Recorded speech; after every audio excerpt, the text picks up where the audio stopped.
वो बोला कि तुम हिंदू हो क्या, तुम हिंदू हो क्या। तो पापा को उसमें कुछ नहीं बोले, फिर बोले कि तुम मुसलमान हो तो अजान पढ़ो। और पापा ने बोला कि आप जो बोलोगे मैं करता हूँ बट मारना मत। ऐसे हाथ हाथ जोड़ रहे थे, हम लोग भी नीचे बैठे थे, हम लोग भी हाथ जोड़ रहे थे। तो उसने 3 गोलियाँ मारी, पहले इधर लगी मेरे पापा के ऊपर, सर के ऊपर, फिर एक इधर लगी थी और एक हार्ट के नज़दीक लगी थी, और वो 1 सेकंड में नीचे गिर गए। ये 26 साल की असावरी जगदाले है। असावरी के पिता संतोष जगदाले को असावरी की आंखों के सामने आतंकवादियों ने गोली मार दी। 22 अप्रैल की तारीख थी। असावरी अपने पिता के साथ पहलगाम छुट्टियां मनाने गई थी। एक कायराना आतंकवादी हमला हुआ। आतंकवादियों ने टूरिस्ट से उनका नाम पूछ पूछ कर उन्हें गोली मार दी। पुणे की रहने वाली असावरी ने अपने पिता को अपनी आंखों के सामने दम तोड़ते हुए देखा। हम लोग निकलने वाले थे अराउंड 2-2:30, तो अचानक से फायरिंग की आवाज़ आई। तो पहले 2 बुलेट्स चली, तो हमने पूछा उसको कि ये क्या चल रहा है भाई ये। तो वो बोले किससे कि किससे पूछा? वो जो हमारा फोटोग्राफर था वही था पास में, तो उसको पूछा हमने कि भैया ये क्या बज रहा है। तो उन्होंने बोला कि जब शेर आता है तो उसको भगाने के लिए ये बजाया जाता है। तो हमने बोला कि मतलब समझ में नहीं आया, तो कुछ रिएक्ट नहीं किया हम लोगों ने। फिर उसके बाद अचानक से सब वापस स्टार्ट हो गया फायरिंग, और बैक टू बैक आवाज़ आने लगी। फिर हम लोग डर गए, तो हमें लगा कि शायद इंडिया पाकिस्तान में कुछ तो पहाड़ी से वॉर चल रहा है। तो हम मुझे लगता है गोली लगने से अच्छा है हम लोग नीचे बैठ जाते हैं। तो वो टेंट क्या पे आपको पता था कि वहाँ से ये सरहद नज़दीक है? नहीं, वो पता नहीं था, क्योंकि मोस्टली जो टूरिस्ट स्पॉट है वहाँ से अगर कुछ नज़दीक हो तो शायद टूरिस्ट स्पॉट नहीं खुलेंगे, ऐसा हमारा ये था। तो पता नहीं था उस वक्त कुछ भी। और जब फायरिंग स्टार्ट हुई तो हम लोग वही टेंट के पास थे जहाँ से हम लोगों ने वो कपड़े रेंट पे लिए थे, तो उसी के पीछे हम लोग छिप गए। और जब आजू बाजू देखा तो लोग भाग रहे थे, चिल्ला रहे थे, कुछ तो फायरिंग चल रहा था। तो फिर हम जहाँ पे छिपे थे वहाँ पे एग्जैक्ट अपोजिट साइड और एक टेंट था। वहाँ पे बहुत सारे लोग बैठे थे, वो भी छुपे हुए थे। तो उसमें से ना आधे लोग सामने बैठे थे और आधे लोग टेंट को पीट करके बैठे थे। तो जो सामने वाले बैठे थे लोग, वो अजान मतलब वो देवर रिसाइटिंग सम कलमाज और समथिंग, तो वो चल रहा था। और सामने उनके एक लड़का था जो हाथ में गन लिए था। तो पहले हमें लगा कि शायद ये इंडियन आर्मी या फिर इंडियन पुलिस है जो हमें बचाने के लिए आए हैं। बट जब उसने गोली चलाई तो मैंने देखा, तो मैं बहुत डर गई। तो मैंने पापा को बोला कि पापा मुझे मरना नहीं है, ये अपने लोग नहीं, ये मारने आए हैं शायद। तो पापा ने मुझसे बोला कि डरो मत, कुछ नहीं होगा। टेररिस्ट अटैक का खतरा भांपने के बाद असावरी और उसका परिवार नजदीक के पेड़ के पीछे बने एक गड्ढे में जाकर छुप गया। मगर अनफॉर्चुनेटली आतंकवादियों ने उनको देख लिया और उसके बाद शुरू हुए असावरी की जिंदगी के शायद सबसे भयानक कुछ मिनट। वो बोला कि तुम हिंदू हो क्या, तुम हिंदू हो क्या। तो पापा को उसमें कुछ नहीं बोले, फिर बोले कि तुम मुसलमान हो तो अजान पढ़ो। और पापा ने बोला कि आप जो बोलोगे मैं करता हूँ बट मारना मत। ऐसे हाथ हाथ जोड़ रहे थे, हम लोग भी नीचे बैठे थे, हम लोग भी हाथ जोड़ रहे थे। तो उसने 3 गोलियाँ मारी, पहले इधर लगी मेरे पापा के ऊपर, सर के ऊपर, फिर एक इधर लगी थी और एक हार्ट के नज़दीक लगी थी, और वो 1 सेकंड में नीचे गिर गए। फिर मुझे रियलाइज़ हुआ कि ये शायद मुसलमान लोगों को मार रहा है। तो मैंने मेरे आंटी जो मेरे सामने बैठे थे, मेरे अंकल मेरे पास में मेरे हाथ पकड़ के थे, और आंटी ने उनका हाथ पकड़ा था, और मेरी मम्मी मेरे साइड में थी। मैंने दोनों की बिंदियाँ निकाल दी पहले। और मेरी मम्मी बोल रही थी, स्वामी जी हमारे जो है उनका नाम ले रही थी। तो मैंने बोला उनका नाम मत लो, अल्लाह अकबर बोलो, तो वो शायद छोड़ेंगे।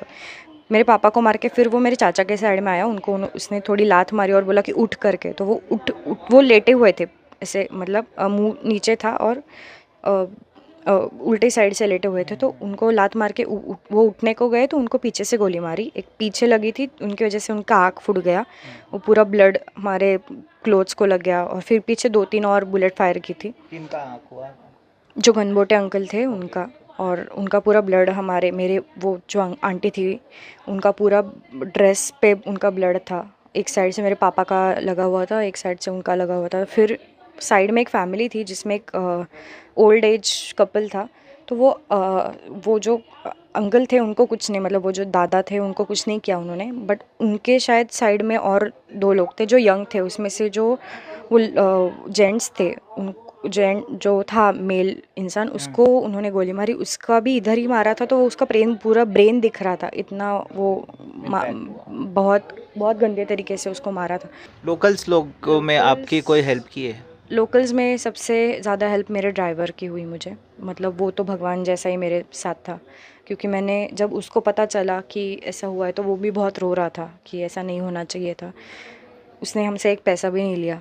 जितने दिन वो हम हमारे साथ 3 दिन घूमा पूरा, वो बीमार था। हम जब वापस आए तो हमें पता चला कि उसको एडमिट किया है हॉस्पिटल में, इतना वो बीमार था। फिर भी वो पूरा टाइम तीनों भी दिन हमारे साथ खड़ा था। मेरी मम्मी और चाची को देखने के लिए मेरे पास टाइम नहीं था, क्योंकि मुझे कनेक्शंस करने थे कि कैसे यहाँ से जल्द घर पहुँचेंगे हम। तो वो मेरा पूरा कंटिन्यूस वही चल रहा था। वो पूरा टाइम मेरी मम्मी और चाची के साथ बैठा था, उनके आंसू पोंछ रहा था, उनको पानी पिला रहा था। तो ऐसा लग रहा था ना कि कोई भाई साथ में बैठा है। और वो भी अभी भी मतलब 1-2 दिन पहले भी उसका कांटेक्ट हुआ। वो उसने पूछा कि सिस्टर आप कैसे हो, आपकी मम्मी मेरे अम्मी जैसी ही है, आप ख्याल रखो ये वो। क्योंकि क्या हुआ था, मेरे पापा का जो नेचर है, उनका लाइफ टाइम जो अभी तक का जो कनेक्शंस था, वो एक दिन भी आपसे बात करेंगे ना तो आपके दोस्त बन जाएंगे। 1 घंटे भी आपके साथ रहेंगे तो आपको हंसा के ही छोड़ेंगे, इतना उनका नेचर अच्छा था। तो वो तो 19-30 साल का लड़का था जो ड्राइवर था, तो उसको तो खिला रहे थे जब वो ड्राइविंग कर रहा था। हम लोग बाय रोड जा रहे थे, हमारा बहुत लॉन्ग जर्नी था क्योंकि मेन रोड बंद था, जम्मू कश्मीर हाईवे, तो हमें दूसरा रोड ऑप्ट करना पड़ा। 15 आवर्स का जर्नी था हमारा, तो पूरे जर्नी हम लोग रुक नहीं सकते थे। तो जो हम लोग इधर से खाना लेके गए थे उसको वो खिला रहे थे हाथ से कि तू ड्राइव कर रहा है, तू खा ले। तो इतना हमारा 1-2 दिन का ही जो ये था ट्रैवल का था, उसमें इतना अच्छा बॉन्डिंग हो गया हम लोगों का कि उसको बहुत रोना आया जब लास्ट मोमेंट वो हमें श्रीनगर एयरपोर्ट छोड़ने आया रिटर्न की जर्नी में। तो वो हाथ पकड़ के फूट फूट के रो रहा था कि आपके साथ जो भी हुआ है बहुत गलत हुआ है, मुझे बहुत बुरा लग रहा है। और पैसे भी नहीं ले रहा था हमसे। तो वहाँ पे ऐसा भी है कि मतलब ऐसा नहीं कि सब लोग ख़राब है, कुछ लोग बहुत अच्छे भी हैं। वो भी लोग कभी कभी मुझे लगता है कि डर में ही जीते होंगे कि हमारे साथ भी कभी कुछ हो सकता है।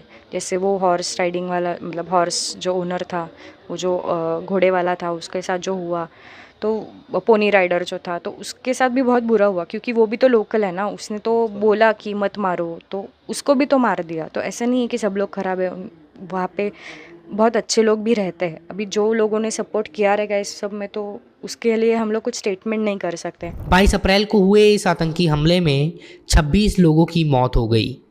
भारत सरकार ने इस आतंकी हमले के बाद आतंकवादियों को कड़ा जवाब देने की बात कही है। पाकिस्तान को लेकर भी भारत सरकार ने एक कड़ा रवैया अपनाया है। इंडस वाटर ट्रीटी को सस्पेंड कर दिया गया है।